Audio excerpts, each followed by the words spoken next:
Pulling out of Chicago's Union Station, Amtrak's California Zephyr leaves one of America's largest cities to cross its widest empty spaces to end in San Francisco 3 days later.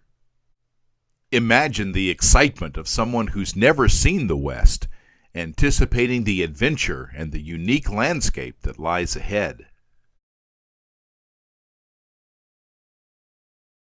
It's this romance with the West that gave birth to the California Zephyr, a premier train running on the tracks of 3 different railroads.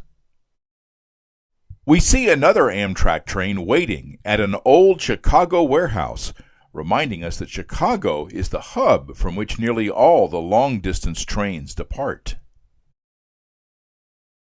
We cross the Chicago River and encounter factories that once made Chicago the second largest city in the United States.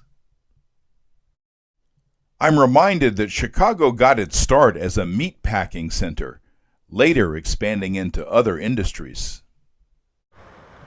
Parallel bridges cross streets and rails as we leave the city behind and enter the countryside on the way to Omaha, Nebraska. Soon we cross the Mississippi River. Even this far north, the Mississippi is wide. The historic California Zephyr was operated here by the railroad that would become the Burlington Northern, the first of 3 to proudly carry the California Zephyr. For the traveler exploring the West, the Mississippi River is a boundary between the industrial settled East and the great beyond. Now we speed through the flat Great Plains of Iowa and Nebraska. This was a section of the Transcontinental Railroad where the Union Pacific set and broke world records of laying rails toward the West Coast, receiving a square mile of land for every mile of track constructed. The Union Pacific kept the route as straight as possible, competing with the Central Pacific Railroad to build the greatest length of track. The California Zephyr took a different route, heading for Denver, where the Rio Grande Railroad would take the California Zephyr through its Rocky Mountain wonderland. The first light of day greets the California Zephyr at Denver. This is where the Denver and Rio Grande Railroad took the Zephyr through its second section. Denver is the largest city in the region. Its humble beginnings of a few ranches was quickly eclipsed by the silver and other hard rock mining in the area. This activity gave Denver and the railroad its birth. The Rio Grande Railroad built its Rocky Mountain empire to compete with Union Pacific and Southern Pacific for freight and passenger traffic to the West Coast. The California Zephyr dips deep into southern Utah, then back north to Salt Lake City. Pulling out of Denver, we climb steadily, rising above the Great Plains and approaching the Rocky Mountains. For those traveling west for the first time, the familiar views of home are a thing of the past. Those expecting rugged country and uncrowded spaces are not disappointed. The California Zephyr has already taken them into the West. Here we enter one of many tunnels along the route.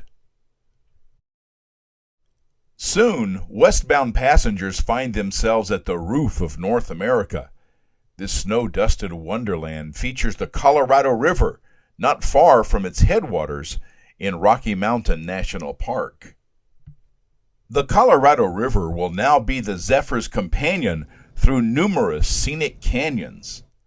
Looking out through the large viewing car windows, many of the iconic Old West scenes present themselves, and the imagination is free to wander through this still wild country.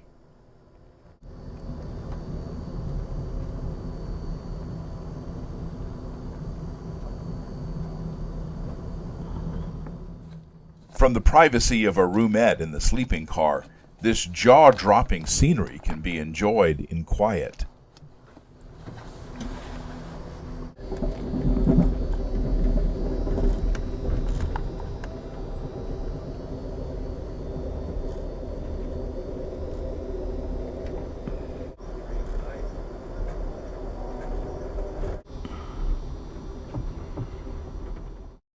There are many areas of the train where passengers can get a great view of the scenery.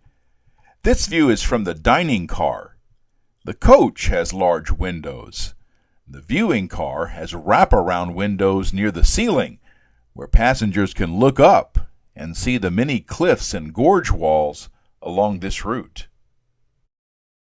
Across the river, we see a section of Interstate 70, one of the last major parts of the interstate system to be completed. Like the railroad, the highway depends on tunnels to carry traffic through this mountainous country. There's something about these soaring, craggy walls that sets my imagination on fire. I'm not alone in this. The California Zephyr's schedule is timed to pass here and during the daylight.